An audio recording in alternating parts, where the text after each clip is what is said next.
Le Burkina Faso a acté le 26 juin la rupture de ses relations diplomatiques avec la France, une mesure jugée hostile et sans fondement par Paris. Ce point de rupture intervient après une série de tensions diplomatiques et militaires croissantes entre les deux pays, amorcées suite à l'arrivée au pouvoir du capitaine Ibrahim Traoré en 2022. Depuis cette date, Ouagadougou a multiplié les décisions contre la présence française, incluant le retrait des forces militaires, l'expulsion de diplomates et la suspension de médias, justifiant ces actes par des accusations d'ingérence que la France conteste fermement.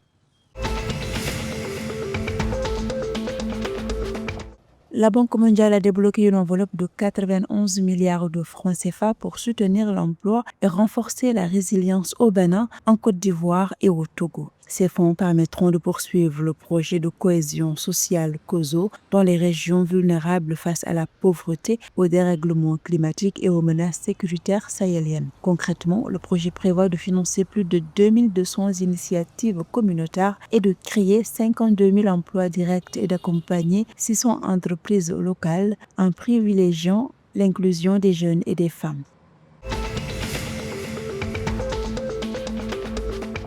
Le ministre gambien de l'Agriculture, Demba Sabali, attribue la hausse du coût de la vie à des facteurs économiques mondiaux. Il rappelle que l'inflation, estimée à 7,53% selon la Banque centrale du pays, s'inscrit dans une tendance régionale touchant plusieurs pays de la sous-région. Il souligne aussi que le prix du riz en Gambie reste globalement comparable à celui des pays voisins. Enfin, tout en reconnaissant la cherté de l'électricité, il affirme que la Gambie ne fait pas partie des 5 pays les plus coûteux d'Afrique de l'Ouest dans ce domaine, estimant que la situation du pays reste similaire à celle observée ailleurs dans la région.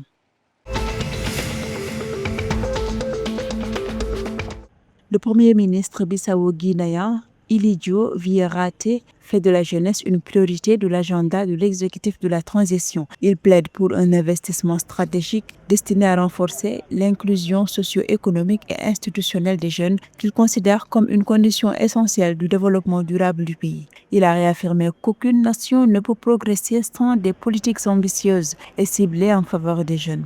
Cette approche vise également à favoriser un dialogue direct entre les autorités et la jeunesse afin de mieux répondre à ses besoins et aspirations.